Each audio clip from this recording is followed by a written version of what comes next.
Shalom jemaat Tuhan, bertemu kembali dengan saya Pendeta Prapto dalam siraman rohani Gereja Isa Masih Pegangsaan. Hari ini saya akan membawakan tema renungan yaitu Tuhan pasti mengabulkan doamu. Nah, ini sangat menarik ya buat saya untuk kita renungan bersama, karena biasanya kalau kita membaca buku, membaca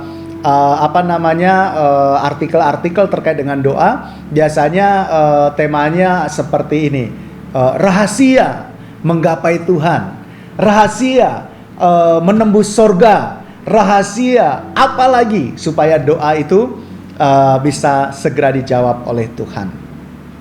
Tetapi dalam kesempatan hari ini saya mengajak kepada kita semuanya untuk merenungkan Yohanes 15 ayat 16 terkait dengan doa yang dikabulkan Tuhan itu seperti apa. Tentunya kita semuanya ketika dalam suatu pergumulan, kita pasti juga terus berdoa, bersemangat, dan bahkan dengan air mata. Supaya apa? Supaya Tuhan mendengar dan mengabulkannya. Nah, kita akan melihat Yohanes 15 ayat 16, firman Tuhan berkata, "Bukan kamu yang memilih aku, tetapi akulah yang memilih kamu. Dan aku telah menetapkan kamu supaya kamu pergi dan menghasilkan buah, dan buahmu itu tetap.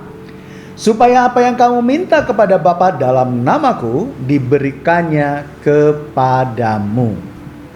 Nah, di sini biasanya banyak sekali ya hal-hal yang ditawarkan oleh pengajar-pengajar Alkitab terkait dengan yang namanya doa yang segera dijawab oleh Tuhan. Bahkan ada juga konsep pengajaran doa ya, dengan pengajaran doa dengan konsep percepatan ya.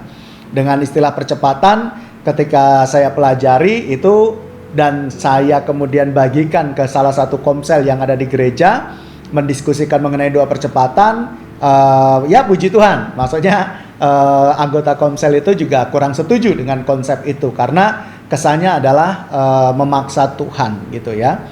Nah, tetapi sebenarnya kalau kita perhatikan dalam Yohanes 15 ayat 16 ini sangat sederhana sekali, Bapak Ibu Saudara, untuk bisa mendapatkan jawaban dari segala pergumulan doa Bapak Ibu Saudara.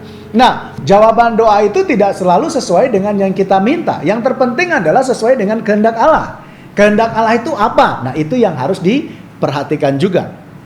Ya, jadilah kehendakmu. Kehendak Yesus adalah mendingan saya nggak usah sampai di kayu salib aja gitu, karena itu berat banget. Tapi Yesus tahu bahwa yang terpenting adalah kemuliaan nama Bapa di sorga. Dia menjalankan apa yang dikehendaki Bapa di sorga. Nah, sama juga, makanya dia berkata, jadilah kehendakmu. Sama seperti juga dengan kita. Ketika kita berdoa, tentunya kita pasti menginginkan yang kita inginkan dikabulkan Tuhan. Tetapi kita juga jangan lupa untuk berserah bahwa jadilah kehendakmu. Artinya yang terbaik yang Allah rencanakan itu yang terjadi dalam kehidupan kita. Yang terbaik dalam peristiwa Yesus mati di kayu salib adalah untuk keselamatan kita. Seandainya Yesus pada waktu itu membatalkan ya, kemudian tidak menolak apa yang diinginkan oleh Bapa di sorga, maka keselamatan tidak akan terjadi dalam kehidupan kita. Tetapi karena dia sadar bahwa segala sesuatu yang dia doakan bersumber dari Bapa, keinginan Bapa, maka dia berkata, bukan kehendakku tapi kehendakmu. Nah, ini yang harus kita perhatikan. Nah, lalu kemudian kembali kepada tema kita, dan dari ayat yang sudah kita baca di sini, saya mau menyampaikan kepada kita secara sederhananya saja. Doa yang pasti dikabulkan oleh Tuhan itu seperti apa? Ya, di sini mari kita perhatikan. Bukan kamu yang memilih aku, tetapi akulah yang memilih kamu. Dan aku telah menetapkan kamu supaya kamu pergi dan menghasilkan buah, dan buahmu itu tetap. Inilah rahasia Tuhan pasti mengabulkan doa kita.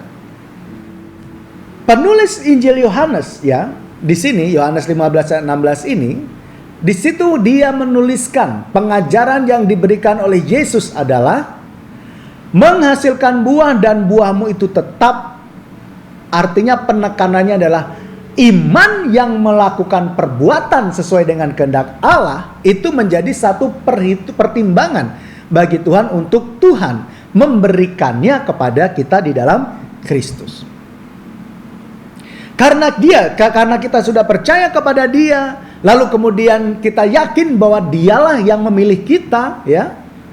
Lalu kemudian Tuhan melihat bahwa apa yang kita yakini, kita nyatakan dalam perbuatan hidup kita yang memuliakan nama Tuhan. Maka ketika kita berdoa meminta kepada Tuhan Yesus, ya, meminta kepada Bapa di sorga di dalam Tuhan Yesus, maka Yesus berkata itu akan diberikan kepada kita. Jadi berpuasa boleh, tidak melakukan perbuatan-perbuatan yang lainnya itu udah pasti bagus, ya. Syarat-syarat seperti itu bisa menjadi penyemangat untuk yang berpuasa khususnya, ya. Jadi penyemangat. Tetapi berpuasa itu sebenarnya juga bukan mutlak satu-satunya alasan untuk Tuhan menjawab doa kita. Berdasarkan Yohanes 15 ayat 16 yang disampaikan oleh Yesus di sini, kita melihat bahwa buah yang tetap yang dihasilkan dari iman kita kepada Kristus itulah yang akan menjadi jawaban yang Tuhan berikan atas doa-doa kita. Jadi kalau kita mau yakin bahwa Tuhan pasti mengabulkan doa-doa kita, pasti akan mengabulkan doa-doa kita, yuk kita kembali perhatikan kehidupan kita. Apakah kita sudah hidup sesuai dengan iman yang diajarkan Kristus? Iman yang melahirkan perbuatan yang memuliakan nama Tuhan? Atau masih menjadi orang-orang Kristen yang egois sesuai dengan kemauannya sendiri?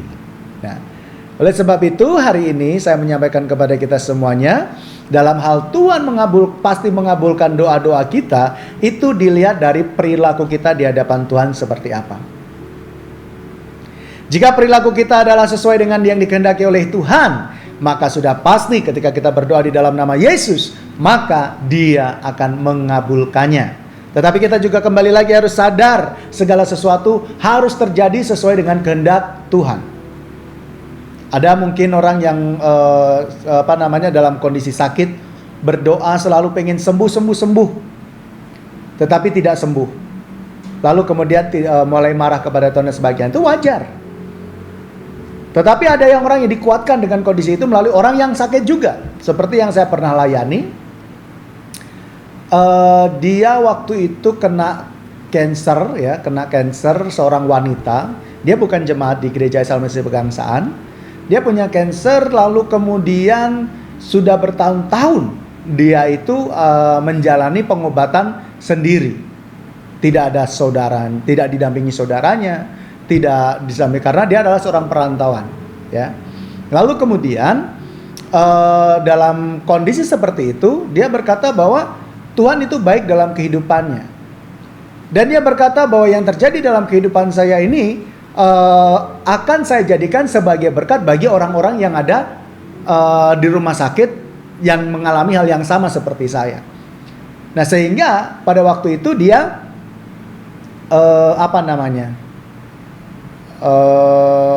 dipakai oleh rumah sakit untuk menjadi kayak semacam penyemangat bagi orang-orang yang mengalami kasus yang sama, sakit yang sama. Nah, artinya dalam setiap kondisi kita tidak sesuai dengan yang kita inginkan, tetapi sesuai dengan keinginan Tuhan. Keinginan Tuhan apa? Oh, ternyata keinginan Tuhan terhadap orang ini adalah menjadi berkat bagi orang lain dari sakit yang dialami. Artinya banyak cara Tuhan untuk memuliakan namanya atas kehidupan kita. Dan tentunya saya percaya orang-orang yang demikian adalah orang-orang yang dipilih oleh Tuhan. Dan oleh sebab itu kita sebagai orang yang percaya kepada Tuhan, ketika kita berdoa, selain kita membuktikan iman kita dalam perilaku yang memuliakan nama Tuhan, untuk kita bisa dijawab doa kita oleh Tuhan, kita juga harus berserah kepada Tuhan. Jadilah kehendak-Mu. Nah, jadi menjadi pertanyaan untuk kita saat ini untuk kita renungkan, maukah doa kita dikabulkan oleh Tuhan? Jika kita menginginkan hal itu, mari kita perhatikan buah dari iman kita. Apakah kita benar-benar melakukan apa yang dikehendaki oleh Tuhan? Atau justru kita hanya berdoa untuk keinginan atau untuk kepuasan kita sendiri? Oleh sebab itu, Mari kita selalu datang kepada Tuhan untuk Tuhan selalu mengajarkan kepada kita untuk mengkoreksi diri kita, dan kiranya kita diubahkan oleh Roh Kudus sehingga hidup kita memuliakan Tuhan, dan akhirnya ketika kita berdoa kepada Tuhan, Tuhan mengabulkannya. Mari kita berdoa. Terima kasih ya Bapa untuk anugerah-Mu. Pada saat ini kami datang kepada Tuhan. Tuhan memberkati kami semuanya untuk kami bisa mengkoreksi diri kami Tuhan. Untuk kami menyadari bahwa hidup kami benar-benar berfokus bagi nama-Mu, dan kiranya dengan kami hidup seturut dengan kehendak Tuhan, menyatakan iman kami sebagai iman yang benar di hadapan Tuhan, Tuhan akan menjawab doa-doa kami. Tolonglah kami Tuhan yang mungkin sampai saat ini masih dalam kondisi belum bisa sesuai dengan yang Kau inginkan. Kiranya Roh Kudus akan menuntun, memberkati, dan menolong kami semuanya, sehingga kami semua Tuhan memuliakan nama-Mu dalam perilaku kami seturut dari tuntunan Roh Kudus saja. Terima kasih Bapa, berkati jemaat-Mu dalam pergumulannya, dalam segala doa-doanya, dan juga apa yang diinginkan di dalam Engkau diberkati oleh Bapa di sorga.